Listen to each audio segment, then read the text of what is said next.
What is up, everybody? Welcome back to another episode of Too Pop to Handle. I'm your host, Andrew Nucatola, your pop culture best friend. And as always, I hope you guys are having a fabulous week. If you're listening to this on release day, it is Wednesday. We are halfway through the week. We are chugging along. And you know what's even better about the fact that today is Wednesday? Is that next week is a holiday weekend. So we are coming up on Memorial Day. Who doesn't love a 3-day holiday weekend? I mean, like, there's nothing better. There is literally nothing better than getting off the Friday before a holiday weekend and knowing you don't have to be back at your desk for 72 full hours. Like, wait, is that the right math?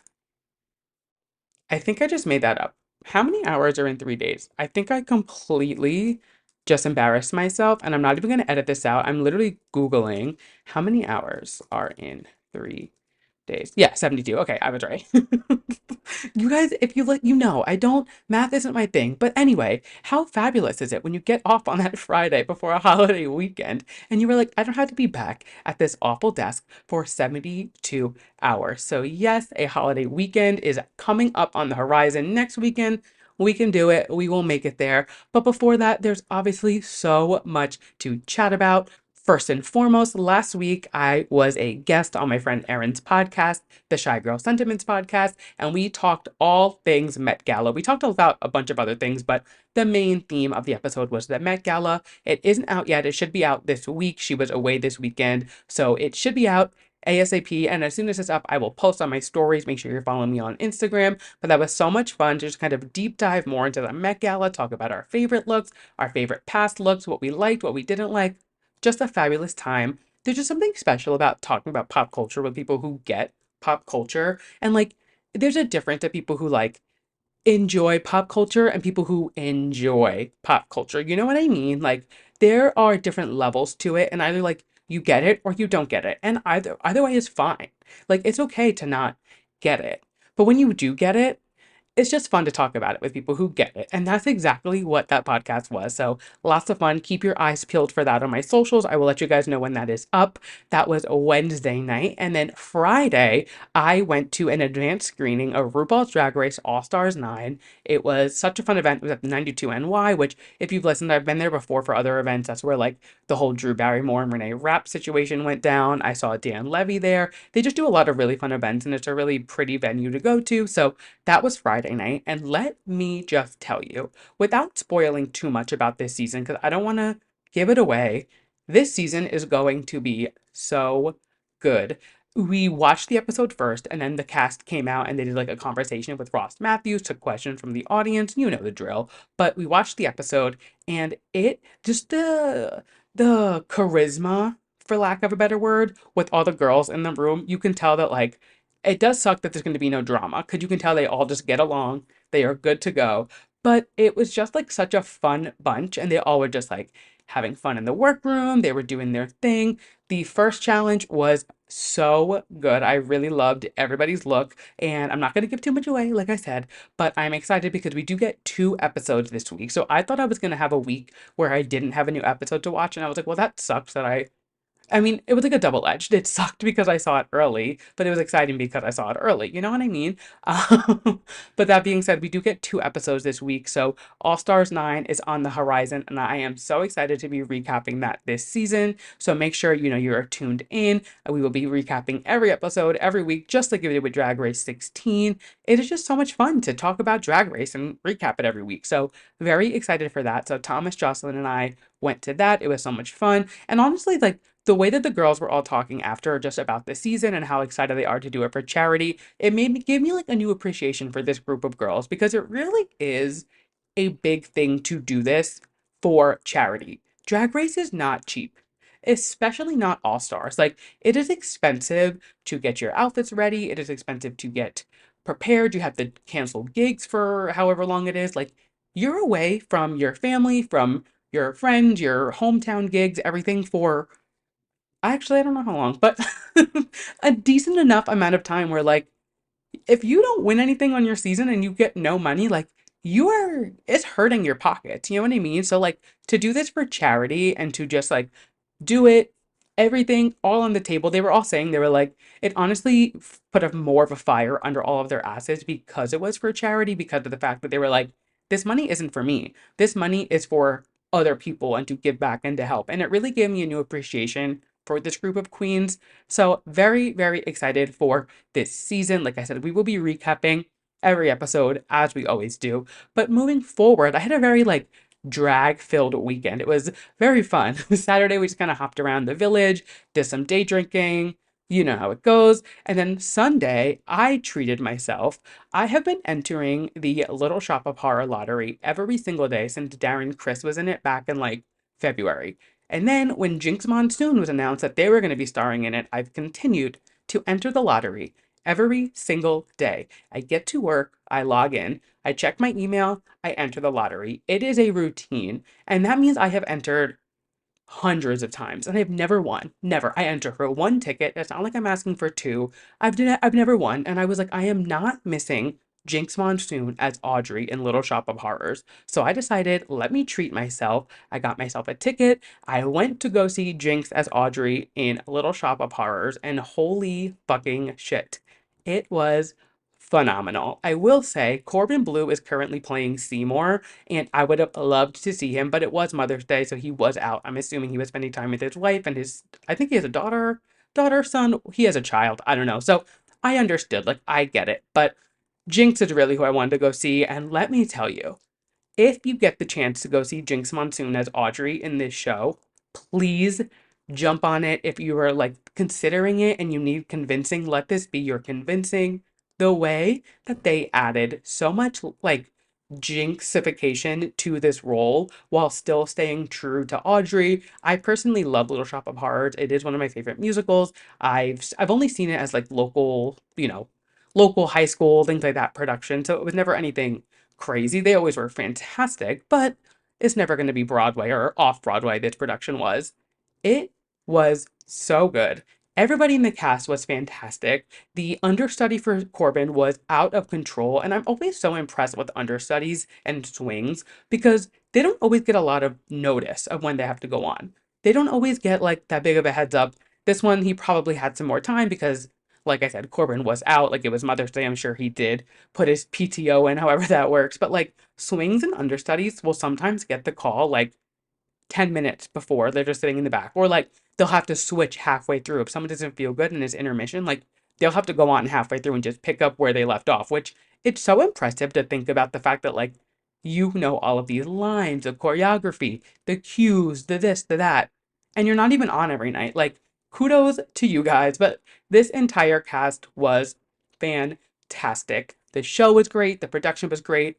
Everything was a 10 out of 10. Jinx is only in it for, I want to say 10 more days, give or take. Yeah, she's done Memorial Day weekend. So there is limited time to see Jinx in this show. But even if you don't get to see Jinx in it and you do just want to see the show, I forget who's replacing Jinx and Corbin come May, but just go see this show. It is such a fun show, such like a campy, stupid, silly show, which like I just love. I love when things aren't taken too seriously, but are done well. This show is so silly, so stupid, but it's still a full production. There's obviously still so much that goes into it. I mean, there's literally a talking Venus flytrap puppet on the stage. Like, it's so dumb, but it's done so well. And I loved it. It was fantastic. And then I did stick around after for the stage door. I was like, when am I going to get a chance to meet Jinx again without, like a meet and greet or like kind of more professional setting? I was like, let me just hang out, let her know how great they did. And I stuck around. Jinx does go on vocal rest between shows. So if you go see an intermission show like I did, intermission, am I okay? A matinee show like I did, they will not be speaking between shows. They come out, they give a little speech. So kind. They're like, hey, I rest my voice between shows, so I will sign everything. I will take a photo with everything. I will silently thank you. And that's just I don't blame them. I think that is like a perfectly reasonable thing to do, especially when it comes to like drag race girls. I feel like people spill their life story to them and will just be like giving them, the full nine. And I actually watched it happen. The girls in front of me when they were meeting Jinx were shaking so much that Jinx had to actually stop her vocal rest and be like, girls, I'm so sorry, but you need to stop shaking so I can sign your playbill. Like, they could not sign it. They were just word vomiting. And I get it. I totally understand. Like, These people are so inspiring, so creative, so talented. And literally, what I said to Jinx was like, just thank you for sharing your art with the world. Like, you truly are so talented, so incredible. And you could tell how appreciative they were. Like, you, even without saying much, you could still, feel it. And everybody in the comments, I posted a TikTok about it. Everybody is like, it is incredible the way that you can feel how thankful she was for you to come even without saying anything. And it really is like, it's so incredible, so admirable. So if you get a chance to go see Jinx on Broadway, please take it. I'm sure this will not be her last role. She done Chicago. Now she did this, and I'm sure there'll be more in store for her in the future. And just what a class act. Like truly, what a class act. The show was fantastic. And that being said, let's hop into some pop culture things because we have a lot of things today, and it was fun because it's not as like normal things that I would usually pull, but there were just a lot going on of like non-traditional like announcements or things like that that I was like, we're gonna talk about this because it's my show and I can talk about whatever I want. So let's hop in. First things first, as you guys know the drill. First up is our Drew releases. Let's talk about our releases from last week and then we'll cover our upcoming releases. First up, Miss Charli XCX dropped the opening track of her upcoming album Brat. It's called 360, and let me tell you, not only is this song fantastic, everything Charli has released from this era so far has been perfection. She also dropped a music video for this song, and if you have not watched it yet, it is my new Roman Empire. I have watched this video so many goddamn times. It is perfection. Charli is literally, she is a genius. Whoever on her team and her, I'm sure, I know she has a lot of creative juices flowing through her, her career. So she definitely is hands-on with everything. But like whoever came up with this entire concept and just the way that it was executed, holy shit. Let alone the song being like a banger. I'm obsessed. It's been on repeat. It is so catchy, so fun. The list of people in this music video. Now, if you're not chronically online and or gay, it might not it might not resonate with you so well. But let me just start the list because as I go down, it is just like, ugh. First and foremost, Julia Fox, who also gets a shout out in the song, which is just like so major to have your name in any type of song, especially Charli XCX on this like up and up she's been on. She really is on such like a high right now. And I can imagine how that feels. Julia actually did a whole like Instagram post about how honored she is to be mentioned in this song. Of course, they had her in the music video. So they have Julia Fox, Emma Chamberlain, Rachel Sennott, Gabriette, Chloe Cherry, Richie Sazam, Chloe Sevigny, Quen Blackwell, Alex Konsai. Just like the list goes on, it is incredible. I am obsessed, fucking obsessed with this music video, with this song. I cannot wait for this era. I cannot wait for this album. I am seeing Charli. Oh my God. It's in like 2 weeks. It's like very soon that I'm seeing Charli. That's exciting. I cannot wait for Knockdown Center and then, of course, Sweat later this year. But first and foremost, we do have Brat at Knockdown Center. I'm so excited. This is going to be a life altering moment for me, and I cannot wait. I cannot fucking wait. So, 10 out of 10 for this release on all parts for Charli. She is genuinely having one of the funnest album rollouts that we have seen in a while. She is just doing like these pop up DJ sets, having everybody involved in the project. Just like the music is great, the promo is great. I cannot wait for this album. Chef's Kiss, loving this release. Next up, another girl who I can't get enough of, Miss Megan Thee Stallion. She released Boa, which just one of her, this is like her third snake related single. She had Hiss, Cobra, now this, and she doesn't miss. Megan Thee Stallion does not miss. All I'm going to say, there's two things. First and foremost, the Gwen Stefani sample. She samples What Are You Waiting For?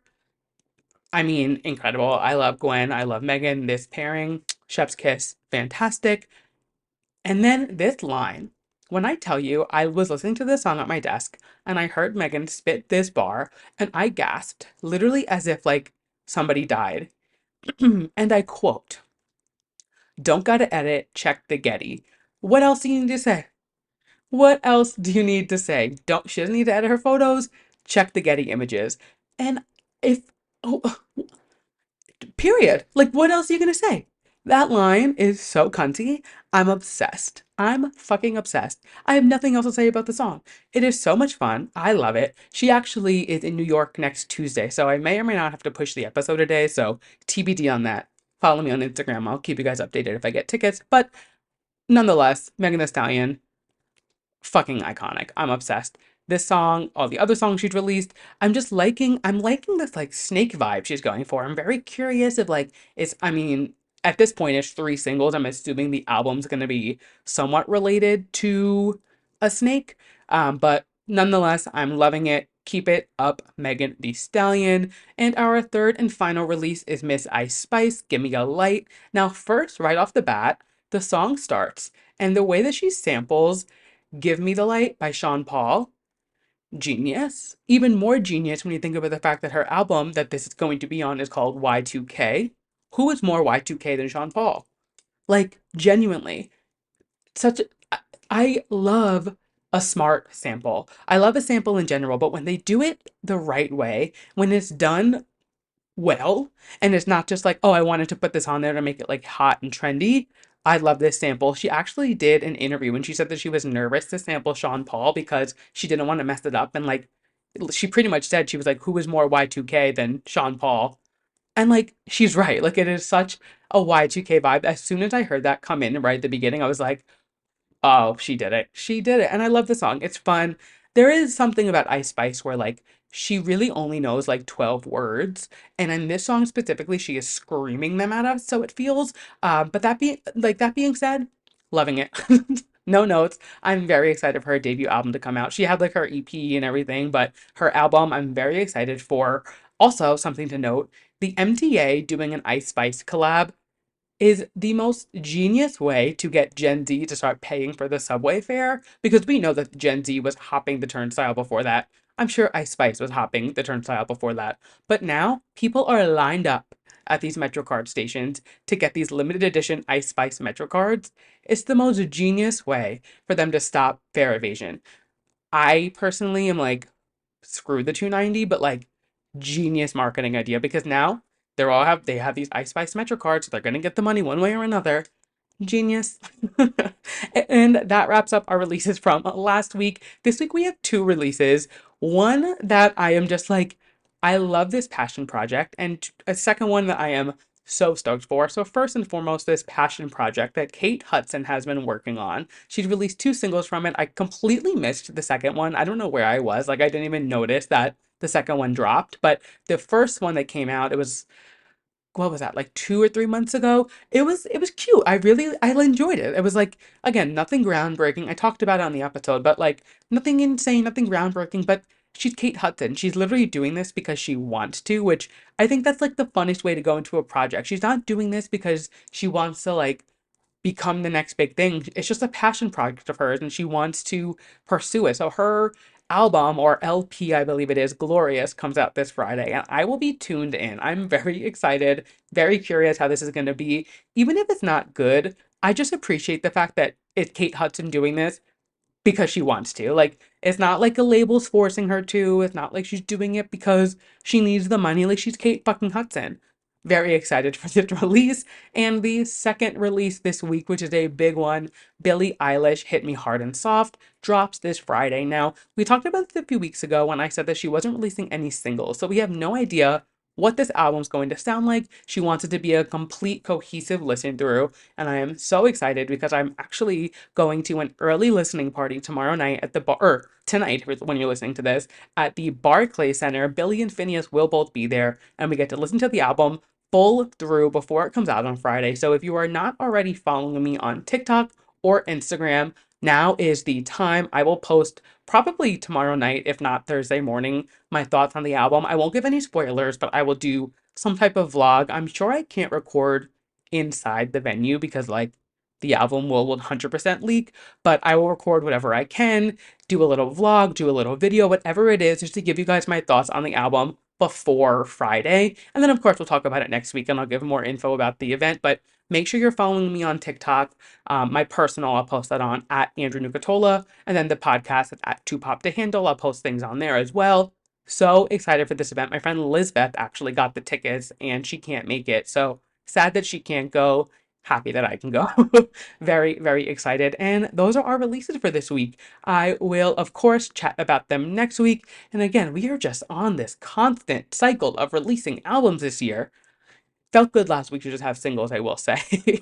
And now, before we hop into some new pop culture things, there's just one or two quick little things to tie up from last week. So let's hop into that and then we'll hop into some fresh and new things. It's just Met Gala things. So obviously last week was the Met Gala. I recorded on Tuesday. So as the week went on, more things kind of came out, more videos, more responsive, things like that. So just two quick things. First and foremost, Cardi B got a lot of flack last week for not knowing the designer of her dress. And honestly, I have to agree with the backlash. You're going to the Met Gala, you should know who designed your dress, whether it was Loewe, whether it was some indie designer, like whoever it was. Going to the Met Gala is one thing, but designing a dress for somebody for the Met Gala is like a career highlight for any designer, no matter how many times they do it. And to walk the carpet, especially as Cardi B, like at the magnitude that she's at, and for Emma to be like, hey, who designed your dress? And her to be like, oh, I don't, it was some Asian designer. That is just like not a good look. And it's on her, it's on her team. Like they should have had that. If you knew anything about that night, have that in your head. You didn't even need to know who was going to be there, who was performing, what the vibe was. Like she did go on live or Twitter video, I forget what it was, but she said she was like, I was just nervous, I had a lot going on, and I get that. I am not here to be like, oh my God, the Met Gala is easy peasy for these people. I know it's not. People prepare for months for the Met Gala. It is a huge ordeal. But that being said, you are working with this person for months because the Met Gala is a huge ordeal. To not know their name, it's just very disrespectful and not a good look. I don't know. It just really rubbed me the wrong way, and a lot of people were mad about it, and I don't blame them. And I love Cardi. I am like the first person to be like, oh my God, I love her. She's hilarious. Like, can't do anything wrong. But this, I'm like, ugh, like, come on. And it's just kind of like people go above and beyond for the Met Gala every year, and they're really trying to, they connect with the designer and they find somebody who they want to design for them and want to dress them because it's such a big moment for everybody. So to spend all that time with the designer and to not know who designed it. I'm like, were you at any of the fittings? Did you do any of the behind the scenes? And signs are pointing to no, which is just kind of disappointing. I don't know. Honestly, kind of got the same vibe from Nicki Minaj, but she didn't get as much flack. Her interview with Emma Chamberlain on the carpet was very so.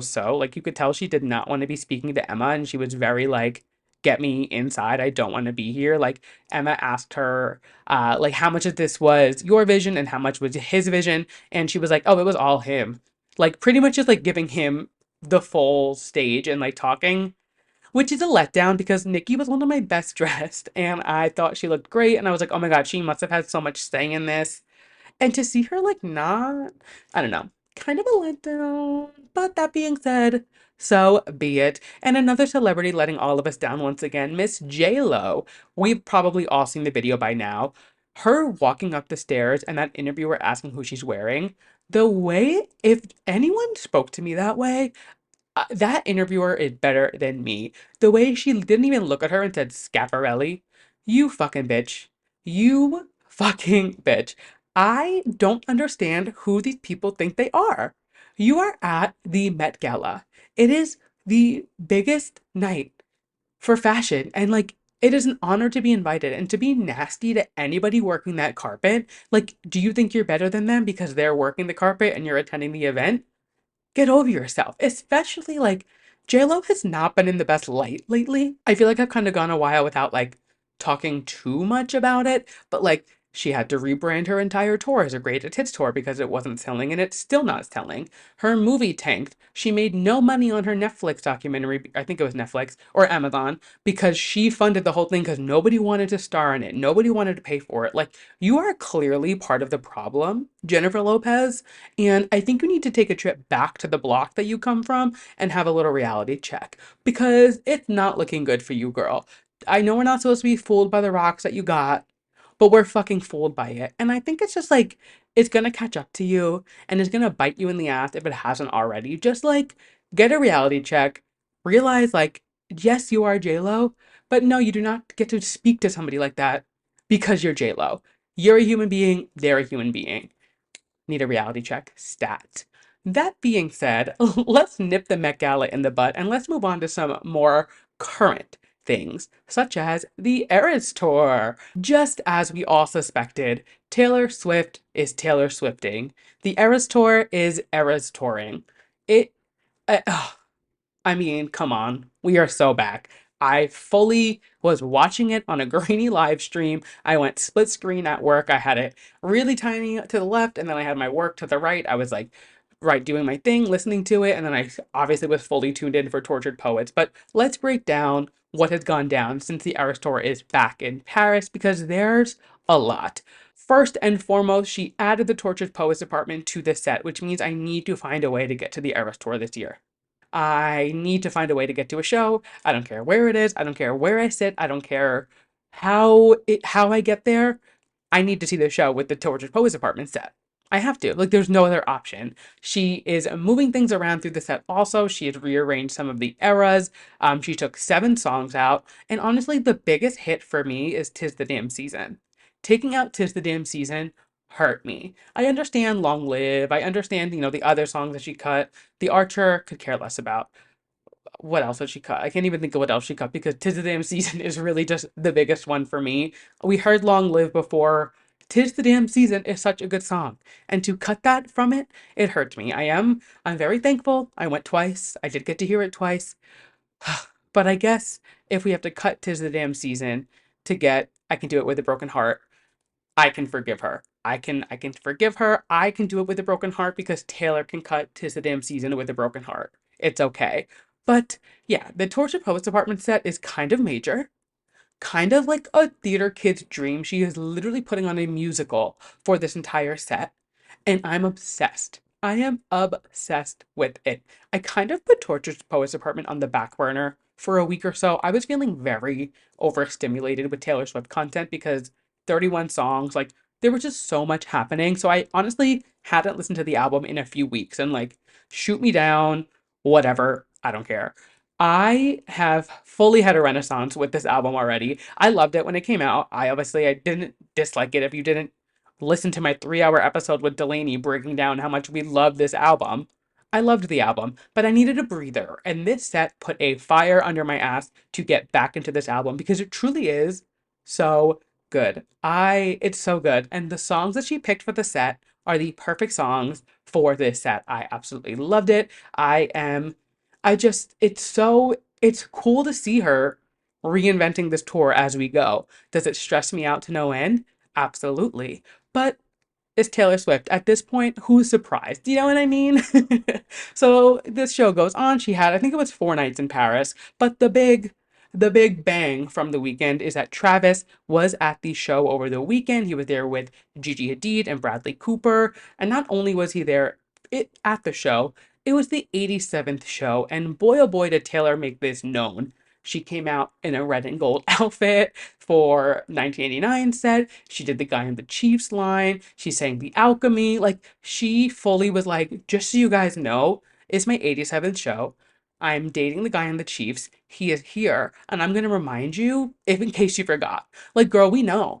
But I loved it. I absolutely love the way Travis loves Taylor Swift. It is so cute. So he just loves her. He admires her. And I've said this before, like, he is treating her the way that she wants to be treated. She wants to be put on a pedestal and like the trophy and be admired and adored and loved, and he is doing it perfectly.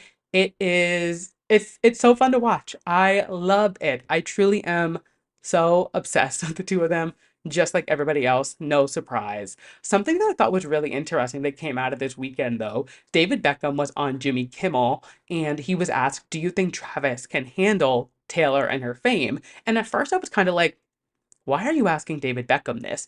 And then it clicked. I was like, Taylor and Travis are literally the new Victoria and David. David was a sports star. Travis is a sports star. Victoria Beckham is literally Posh Spice. Taylor Swift is literally Taylor Swift. They are same couple different fonts. So I was like, wait, it's actually a genius question. I can't believe I didn't put this together sooner. If anybody else has pieced this together before me, kudos to you because it just, to me, it didn't compute. And as soon as it clicked, I was like, oh my God, we are literally watching the reincarnation of David and Victoria from the 90s. Like it is, ugh, I love it. And he said, of course he can handle it. Like she was very on it. Like I love the fact that everyone knows that Travis is in over his head with Taylor. Like it is, I think it's kind of like a cautionary tale because of like the whole Joe situation and like she was, kind of hidden away for years and this or that. So like everyone's like, is it really that much to date Taylor Swift? And it kind of does lead back into that idea of like, oh my God, if you guys break up, she's gonna write a song about you and this or that, which I think that narrative is very old and like kind of tired, but like it is. It's like I get why he asked it, and I think asking it to David Beckham at first, I was like, what the fuck? But it is very funny, and I loved it, and I thought it was just like a fun little a nod to them. And of course, I am kind of backtracking on what I said last week, where I was like, I'm tired of everybody bringing Taylor Swift into things, but in the situation, it made sense because they are quite literally two parallel couples. So that is our Eras Tours update. Like I said, I am dying to get back to this show. Like, I need to find a way. It's probably not going to happen, but we will see. But if you are looking for Eras Tour tickets, I have a very exciting announcement. Anybody who knows me knows that concerts are my favorite thing in the world. They are what I look forward to the most. They are my happy place. I have been going to shows actually literally since before I was born. Fun little story. My mom was pregnant with me and she went to Woodstock, which she didn't know she was pregnant. Little disclaimer. She was only a month, but I was at Woodstock in 1994. Like I was I was in there. And I think that really contributes to the fact that like concerts are my jam. My first actual show was Nelly Furtado in 2002. And since then, I've been going to shows literally my entire life. And that's why I am so excited to let you guys know that I am officially a SeatGeek ambassador. I have used SeatGeek so many times to buy tickets to shows. They always have such good deals, last minute tickets. It's fun on SeatGeek because what they do is they'll give you like kind of like a hotspot. Like it'll be like, all right, if it's green, it's a good deal. If it's red, it's kind of a shitty deal. So they always are kind of trying to get you the best deal for your buck. And you can now use code 2pop to handle at checkout of your first SeatGeek order to get $20 off your order. You can go to a show, save some coin. Concerts are expensive, trust me.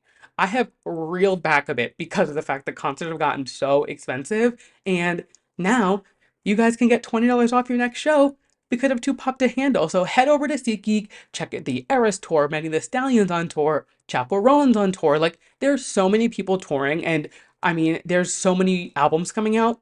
There's gonna be more tours to come. Billie Eilish is going on tour. Like, there's a lot of tours coming up. And you can use code 2pop to handle at SeatGeek and save $20 on these tickets. What more could you ask for? So thank you so much to SeatGeek. I am so excited to be working with you guys. It really is like a dream come true when I got the email. I literally got the email today and I was like, no fucking way. Like I was so excited. And yeah, make sure you head over to SeatGeek, check out any shows coming up in your area. And it's not just concerts, there are sporting events, Broadway. I feel like those are like the main concerts, Broadway, sporting events, any type of event. Head over to SeatGeek, use code 2pop to handle at checkout and save yourself some coin. Moving on to our next story. Somebody else who I really hope does go on tour soon because she's just a perfect pop star. Sabrina Carpenter, Miss It Girl, celebrated her 25th birthday over the weekend. And I'm just obsessed with her. You guys know, if you listened for a while, you know I cannot get enough of Sabrina Carpenter. And her and Barry just continue to be my favorite couple. So first and foremost, she celebrated her 25th birthday over the weekend. They had it at Dumbo House, which like very exclusive, Sabrina. I love that for you. Like you better. You deserve to have a little private soiree. So good for you. Obviously her boo Barry was there, Ice Spice was there, partying it up, celebrating Miss Sabrina. And the main takeaway from the event, the birthday cake. This cake, she is so fucking hilarious. It was literally a picture of Leonardo DiCaprio, and it just was even thinking about it cracks me up. It was literally a picture of Leonardo DiCaprio. It was literally that meme of Leonardo DiCaprio. It looks like he's on Snapchat, and it says, "No, don't turn 25. You're so sexy." Which, if you don't know the lore behind Leonardo DiCaprio and 25-year-olds, Google it. There's a whole mess of it. But how fucking hilarious. I mean, one thing about Sabrina Carpenter is she's going to be in on the joke. She's going to make you laugh. And I mean, she just continues to like be the it girl of the moment. I'm obsessed. I had to talk about it because A, Sabrina and Barry are my favorite couple at the moment, and B, how fucking funny is that to have a Leonardo DiCaprio cake at your 25th birthday when you're Sabrina Carpenter?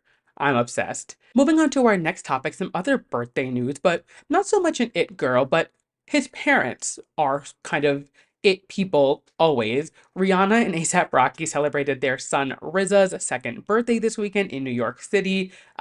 They rented out the Color Factory to celebrate his birthday. They had a bunch of friends and family there. And you might be wondering, okay, cool, why are you telling us this? Like, so what? Is this a birthday party? And let me tell you, I have a special place in my heart.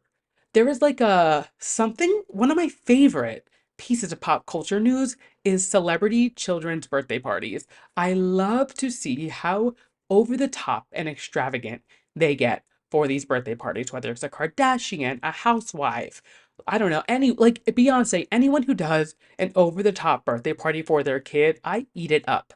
I love to see Nepo babies having these big blowout birthday parties. Whenever there's an episode of the Kardashians and it's a birthday party for one of the kids, oh my God, I eat it up. I love party planning and I love throwing parties and I just love like that like party planning culture, I guess. So when I see that these celebrities are just burning money to celebrate their children's birthdays, I eat it up. It really is one of like my favorite pop culture like sidecars, you know what I mean? We've somehow made it 30 episodes of the podcast and I have not mentioned this like niche pop culture fixation I have, but yes, I love seeing the way celebrities celebrate their children's birthday parties. And I mean, obviously Rihanna and ASAP Rocky, they're gonna go big. They literally rented out the entire Color Factory for this kid's second birthday party.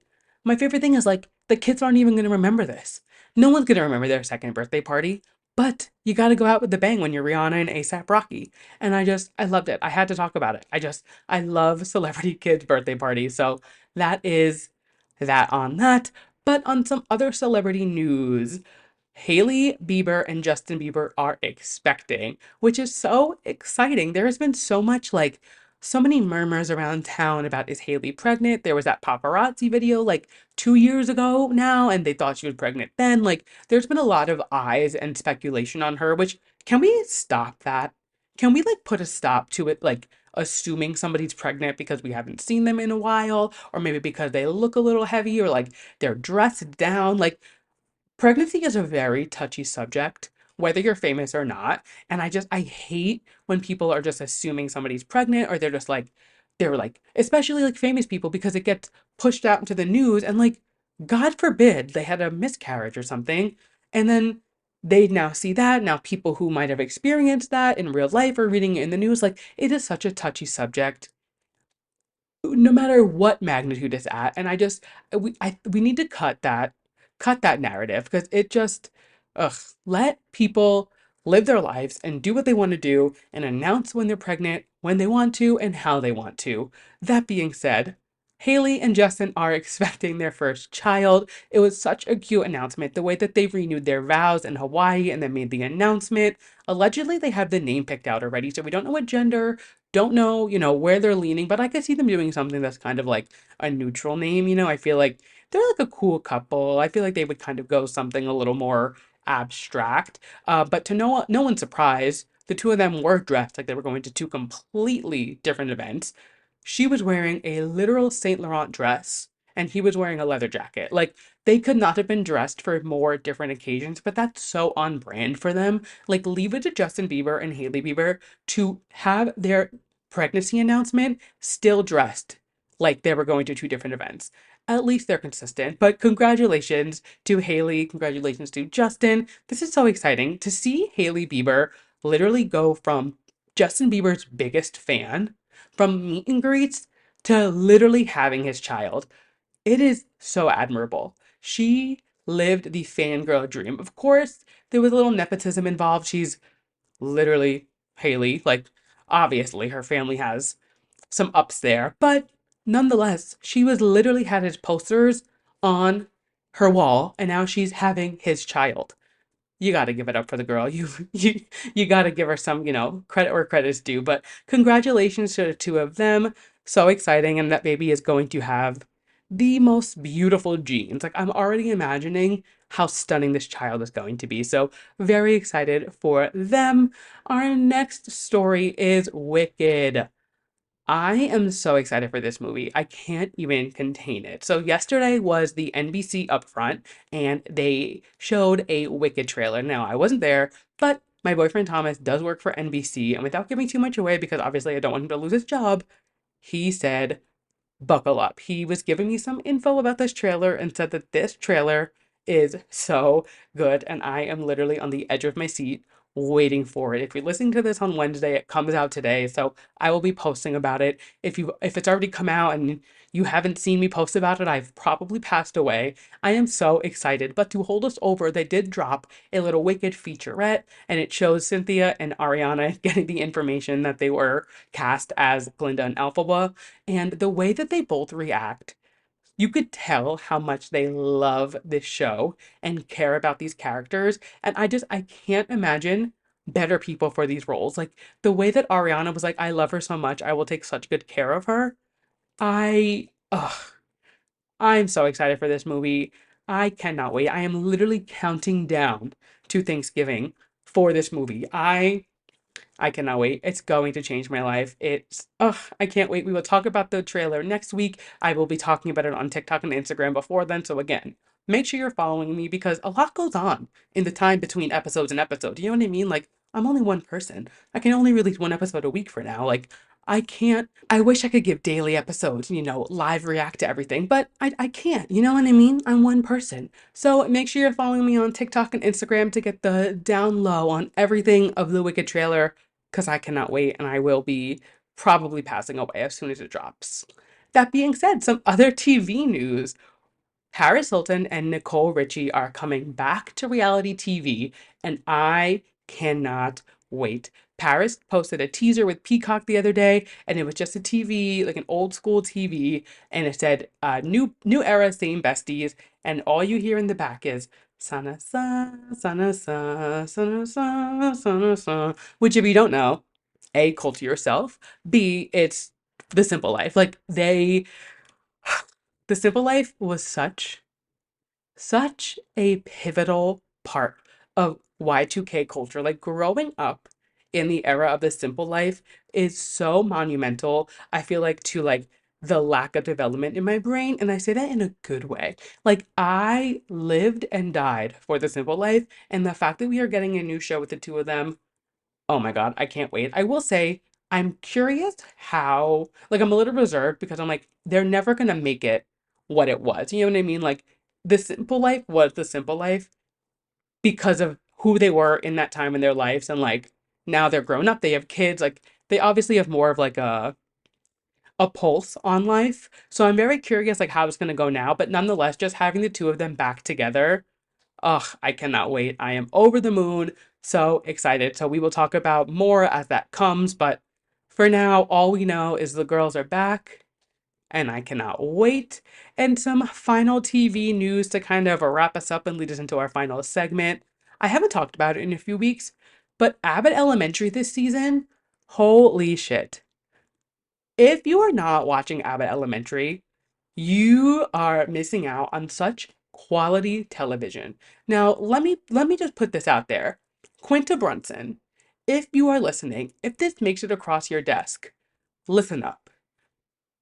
If this season of Abbott Elementary ends and Janine and Gregory are not together, I might do something drastic.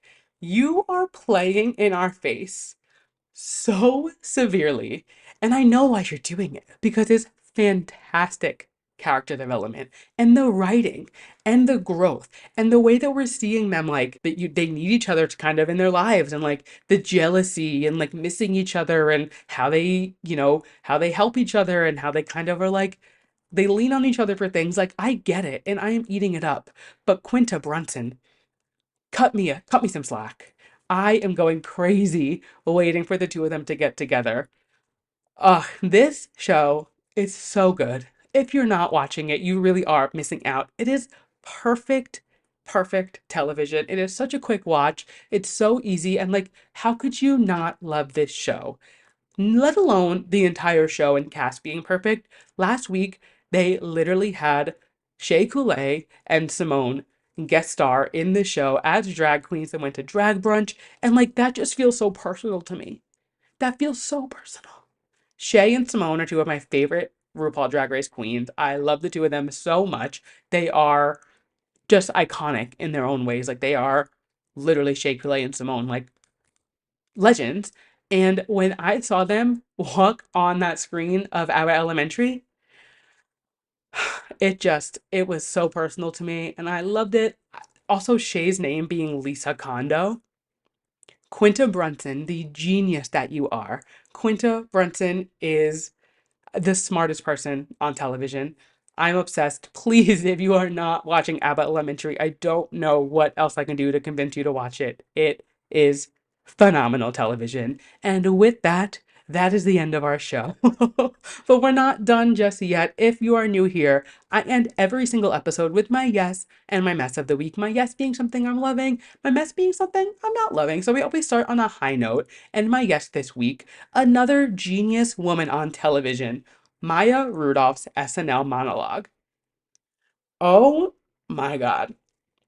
This monologue is so incredible. If you have not seen it, I don't know how you avoided it because the second I opened my eyes on Sunday morning, it was the first thing I saw on every social media platform and I've seen it pretty much every day at least 2 times on my timeline because it's just hysterical. She does a whole Mother's Day Vogue kind of like Renaissance Beyonce vibe of calling herself a mother and why she's mother. And my words can't even do justice of how good it was. You just have to watch it for yourself.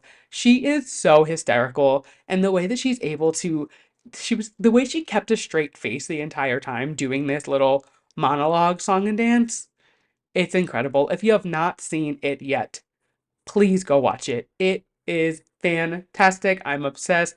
Maya Rudolph, you are right. You are mother. And that it had to be my yes of the week. I was like, I've watched it so many times. It was like literally my brain this weekend had been Charli XCX 360 music video and Maya Rudolph's SNL monologue. That is the only thing going on. Like they are the two symbols of the monkey banging together in my brain. One side is Charli XCX, the other side is Maya Rudolph. And they are just, that is the only thing going on in my brain at the moment. That's it. And I'm fine with that. I am fine with that brain rot because that I get to now come on and talk about it with you guys. And switching gears to my mess of the week. Have you guys seen what's going on with Miss USA, Miss Teen USA, and the social media manager of the Miss USA competition? Because it is crazy. Now, not them, they are not the mess. The unknown, more so, is the mess. The unknown of what is going on and why Miss USA, Miss Teen USA, and the social media manager have all resigned within a week of each other, and the fact that the runner-up won't take the crown of Miss USA. Something is weird. So if you didn't see, Miss USA and Miss Teen USA both stepped down from their reign last week. Miss USA has now gone on and made a statement on her Instagram, pretty much saying like, due to mental health and just like a lot weighing on her, she had to step down. It was a lot. But people, and I'm sure it was a Swiftie, I'm sure it was a Taylor Swift fan, were quick to find out and realize that in her little statement, the first letter of every sentence, so whatever the sentence started with, the first letter of that word spelled out, I am silenced. Which I don't know if it's a coincidence, but it just seems very cryptic that that would happen, and then the secret message, and then Miss Teen USA would step down, and then the social media manager would quit, and she said, I don't believe in taking sides, I believe in telling the truth. She also made it a point to say that it was an honor to work with the two of them.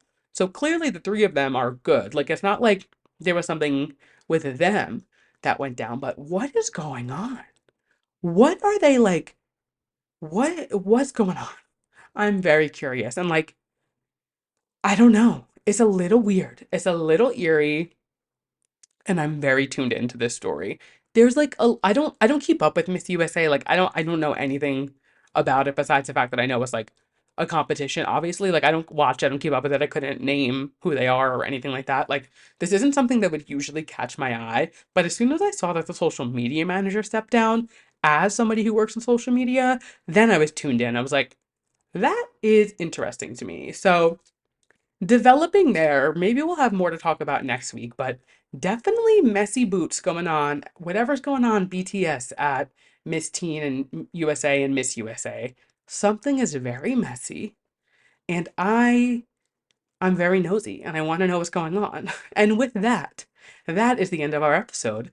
Thank you guys so much for listening to this week's episode of Too Pop to Handle. If you liked what you heard, make sure you leave us a 5-star rating, leave us a review, let me know what you're thinking. If you're watching us on YouTube, make sure you hit that subscribe button, hit the bell so you never miss an episode, give us a like, drop a comment. I say it every week, but if everybody listening to this episode shared this episode with somebody else, I would double in listeners. It is as simple as that. It is simple math. Say it with me. Share it with one person, and your listeners doubles. It is very easy. If you are not following me on social media, what are you doing? Follow the podcast. We are at Two Pop to Handle on Instagram, Twitter, TikTok, YouTube. You name it, I'm yapping. If you would like to follow me, I am at Andrew Nucatola on Instagram, Twitter, TikTok. Again, I am always yapping. I'm always posting. Like I said, I am going to the Billie Eilish listening party tonight. So if you want my, an early kind of take on after of the party and like what went on, make sure you're following me. I am very, very excited to hear this album. Very excited to talk about it next week. And with that, I'll catch you guys next week. Bye.